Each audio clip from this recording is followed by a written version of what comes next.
కర్తవ్య పథలో జరిగిన republic day వేడుకల్లో నారీ శక్తి వెల్లివిరిసింది. త్రివిధ దళాలకు చెందిన మహిళలు చేసిన వివిధ విన్యాసాలు అందరినీ ఆకట్టుకున్నాయి. ముఖ్యంగా రిపబ్లిక్ డే వేడుకలు ప్రారంభమైనప్పుడు చేసిన డ్రమ్ము కళాకారుల్లో తెలంగాణ డప్పు వాయిద్య కళాకారులు ఉన్నారు. వివిధ రాష్ట్రాలకు చెందిన 110 మంది మహిళలు ఉంటే అందులో 16 మంది డప్పు వాయిద్య కళాకారులు మరెవరో కాదు, మన తెలంగాణకు చెందిన వారే. కుగ్రామాల్లో పల్లెల్లో కనిపించే డప్పు వాయిద్యం దేశ రాజధాని ఢిల్లీకి చేరింది. మన తెలంగాణ సంస్కృతి సంప్రదాయాలను, జానపదాన్ని, డప్పు వాయిద్యాన్ని ప్రపంచ స్థాయికి తీసుకువెళ్ళింది. అంతేకాదు 3 ఏళ్ల తర్వాత రిపబ్లిక్ డే పరేడ్లో వెల్లి విరిసిన తెలంగాణ శకటంలోనూ మన డప్పు వాయిద్య కళాకారులు, ముఖ్యంగా మహిళలు పార్టిసిపేట్ చేయడం అనేది మనకెంతో గర్వకారణం. ప్రస్తుతం ఆ డప్పు వాయిద్య కళాకారులు, ముఖ్యంగా మహిళలందరూ న్యూఢిల్లీలోని తెలంగాణ భవన్లో నాతో పాటు ఉన్నారు. వారందరితో మాట్లాడి అసలు వాళ్ళకి ఈ అవకాశం ఎలా వచ్చింది, రిపబ్లిక్ డే పరేడ్లో పాల్గొనడం అనే దాన్ని వాళ్ళు ఎలా ఫీల్ అవుతున్నారనేది తెలుసుకుందాం.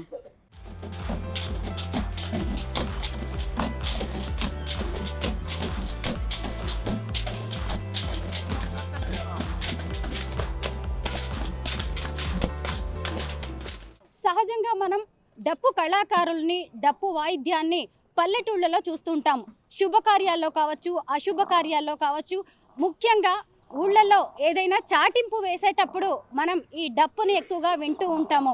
అలాంటిది రిపబ్లిక్ డే పరేడ్లో దేశ రాజధానిలో ఈ డప్పు కళాకారులు తమ ప్రదర్శన ఇవ్వడం అనేది మామూలు విషయం కాదు. ఎక్కడో మారుమూల పల్లెల నుంచి వీళ్ళలో ఉన్న వారిలో చాలా మంది కూలీ పనులు చేసుకునే వాళ్ళు ఉన్నారు, అలాగే చదువుకునే వాళ్ళు ఉన్నారు. అలాంటి వీరంతా దేశ రాజధానికి వచ్చి రాష్ట్రపతి, ప్రధానమంత్రి, కేంద్ర మంత్రులు కొలువు తీరిన రిపబ్లిక్ డే పరేడ్లో ప్రదర్శన ఇవ్వడం అనేది చిన్న విషయం ఏమీ కాదు. అలాంటి మహిళలందరూ ఇప్పుడు మనతో పాటు ఉన్నారు. అసలు వారికి ఈ అవకాశం ఎలా వచ్చిందనేది వారిని అడిగి తెలుసుకుందాం. రిపబ్లిక్ డే నారీ శక్తి టీంలో డ్రమ్ము వాయిద్యాలు వాయించింది ఎవరో కాదు, వీళ్ళందరూ. అంటే అసలు రిపబ్లిక్ డే స్టార్ట్ అయినప్పుడు మొదలైన ఆ కళా ప్రదర్శనల్లో స్టార్టింగ్లో ఉన్నది మరెవరో కాదు, మన ఈ తెలంగాణ మట్టి మహిళలే. అమ్మ, మీ పేరేంటి? నా పేరు సంధ్య అండి. అప్పటిపేట గ్రామం, గరడపల్లి మండలం, సూర్యాపేట జిల్లా. మేము మారుమూరుపల్లె గ్రామం నుంచి వచ్చాము. ఎస్ఎస్సి డప్పు వాయిద్య కళా బృందం సతీష్ గారు మాకు డప్పు నేర్పించారు. మేము కూలి పని చేసుకునే వాళ్ళము, కానీ మాకు దేనికి ఆడవాళ్ళు వెనక ఉండకూడదని ముందు డప్పు నేర్చుకోని, దేనికి ఆడపడుచులు ముందు ఉండాలని డప్పు నేర్చుకున్నాము మేము. చాలా ఎన్నేళ్లుగా ఈ డప్పు నేర్చుకుంటున్నారు? డప్పే నేర్చుకోవాలనేది ఎందుకు అనుకున్నారు?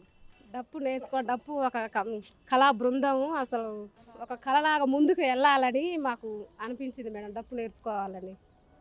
అసలు ఈ డప్పు కొట్టడం అనేది ఎక్కువగా మగవాళ్ళు చేస్తుంటారు. ఈ డప్పు కొట్టాలంటే ఎంతో ఎనర్జీ కావాలి, మహిళలకు ఎన్నో ఇబ్బందులు ఉంటాయి. అలా అయినా సరే మీరు దీన్ని ఎలా నేర్చుకోగలిగారు?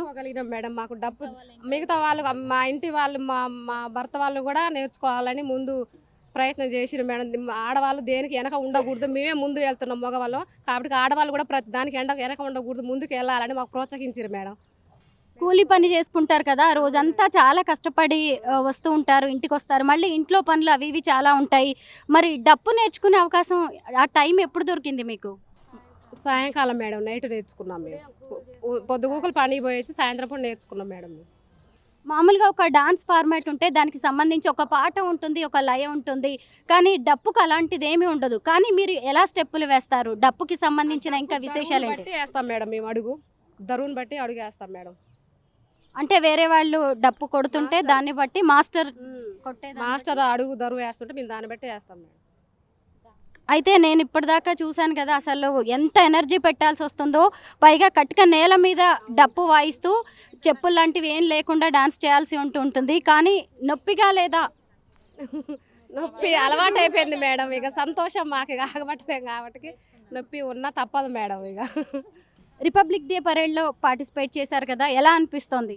చాలా సంతోషంగా ఉంది మేడం. ఢిల్లీ వచ్చి ఈ ప్రోగ్రాం చేసిన మాకు ఈ అవకాశం ఇచ్చిన హరికృష్ణ సార్ గారు, మా భాస్కర్ సార్ గారు, సతీష్ సార్ గారు, ఎంఎస్ రావు సార్ గారు మాకు ఈ అవకాశం ఇచ్చారు. చాలా చాలా సంతోషంగా ఉంది మేడం. ఢిల్లీ వస్తాం అనుకోలేదు మేడం, మాకు ఈ అవకాశం వచ్చినందుకు మాకు చాలా సంతోషంగా ఉంది మేడం.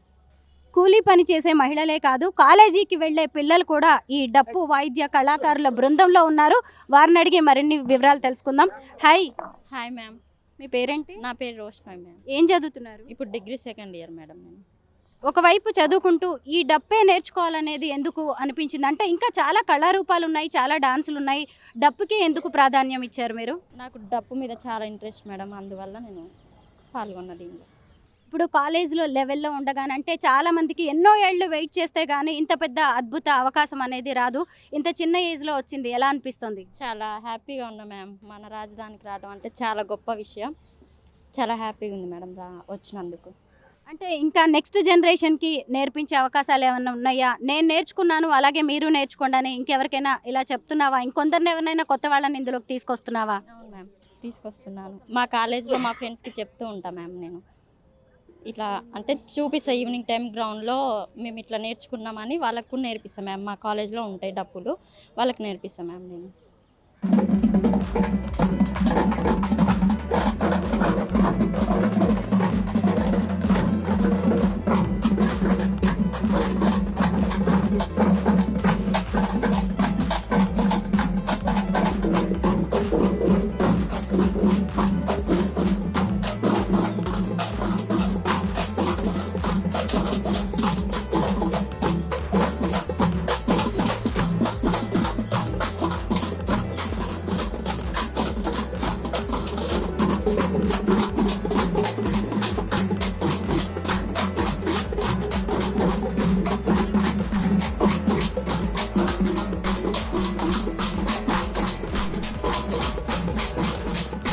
కళకి పేద ధనిక అనే భేదం ఉండదు. నేను ఇప్పుడు ఈ డప్పు వాయించడానికి ప్రయత్నించాను, చాలా కష్టంగా అనిపించింది. కాళ్ళు కదపాలి, అదే టైంలో మళ్ళీ ఇక్కడ డప్పు వాయించాలి అంటే మళ్ళీ మన మైండ్ని కూడా దీని మీద కేంద్రీకరించి మరి డప్పు వాయించాల్సి ఉంటుంది. ఇంత కష్టపడి దీన్ని కూడా ఎంతో ఎంజాయ్ చేస్తూ ఎంతో బాగా ప్రదర్శనలు ఇస్తున్న మన మహిళలకి, డప్పు కళాకారులకి ఖచ్చితంగా హ్యాట్స్ ఆఫ్ చెప్పాల్సిందే.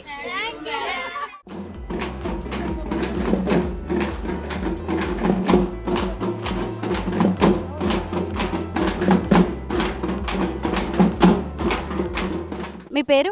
దివ్య మేడం. దివ్య, ఏ ఊరు మీది? డప్పు ఎందుకు నేర్చుకున్నారు? మాది సిద్దిపేట మేడం.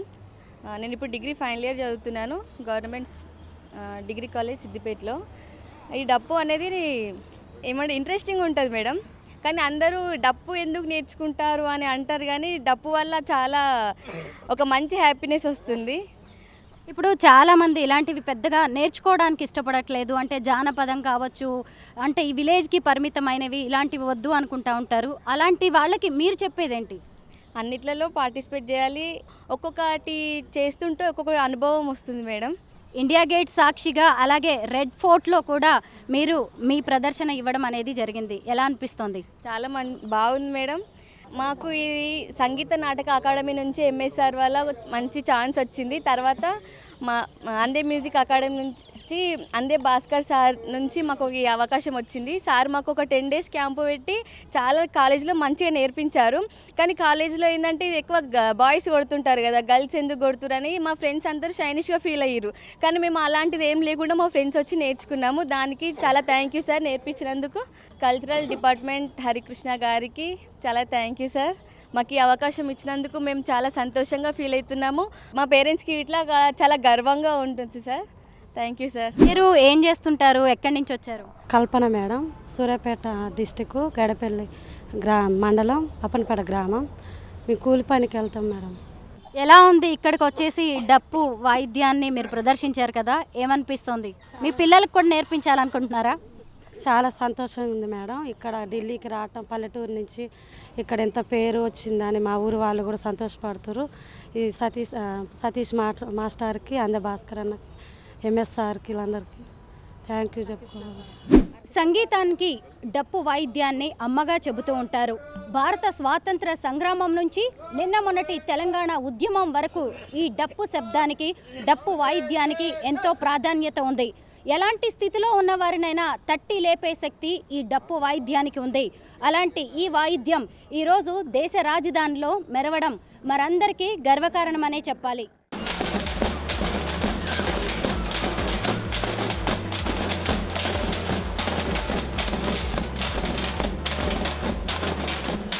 అందే music academy founder director Bhaskar ఇప్పుడు మనతో ఉన్నారు. హలో అండి. నమస్కారం మేడం. Hello madam. ఇంతమంది నారీ శక్తిని తయారు చేశారు. ముఖ్యంగా మీకు ముందుగా నేను అభినందనలు తెలపాలి. మీ ప్రతిభ రిపబ్లిక్ డే వరకు వచ్చింది, దేశ రాజధాని వరకు వచ్చింది. ఈ మహిళల ద్వారా ఎలా అనిపిస్తుంది?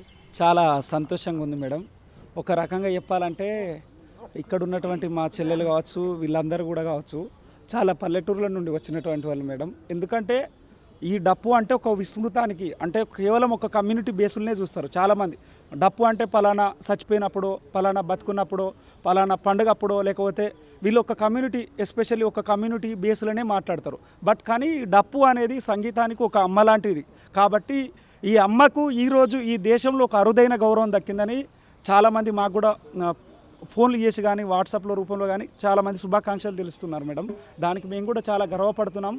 ముఖ్యంగా చెప్పాలంటే ఈ తెలంగాణ వచ్చిన తర్వాత 2 రకాల విప్లవాలు జరిగినాయి మేడం. ఒకటి ఎడ్యుకేషన్ విప్లవం, రెండోది సాంస్కృతిక విప్లవాలు. ఈ 2 కూడా మన తెలంగాణ వచ్చిన తర్వాత జరిగింది.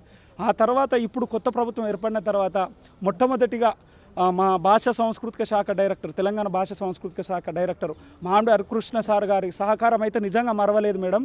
నేను సార్ ఆధ్వర్యంలో సుమారుగా, అంటే నాకు I'm not inferior to anyway అని ఒక 10 కొటేషన్లలో మాకు ఒకటి ఉంటుంది మేడం. అంటే మేము ఎవరికంటే తక్కువ కాదు అనేది బలంగా నిరూపించాలని మేము ఒక ప్రయత్నం చేస్తున్నప్పుడు, నేను మా కాలేజీలో కానీ తెలుగు యూనివర్సిటీలో కానీ మేము అమ్మాయిలకు మొట్టమొదటిసారిగా డప్పులు నేర్పించడం జరిగింది మేడం. ఆ తర్వాత అవును నిజంగానే సక్సెస్ కావాలంటే అబ్బాయిలు చేసే పనిని అమ్మాయిలు చేసే తొందరగా సక్సెస్ అవుతారన్న ఉద్దేశంతో నేను డిగ్రీలో ఉన్నప్పటి నుండి కూడా నా స్టూడెంట్స్ కావచ్చు, మిగతా వాళ్ళందరికీ కూడా డప్పును నేర్పించడం జరిగింది మేడం. అట్లా ఒక్కరితోటి మొదలైన నా ప్రస్తావన ఇప్పటికీ సుమారుగా 3000 మందికి ట్రైనింగ్ ఇవ్వడం జరిగింది మేడం. అందులో 1500 మంది స్టూడెంట్స్ ఉన్నారు. ఈ చెల్లెళ్ళు మా అక్కలంతా వీళ్ళంతా కూలి పనులు చేసేవాళ్ళు.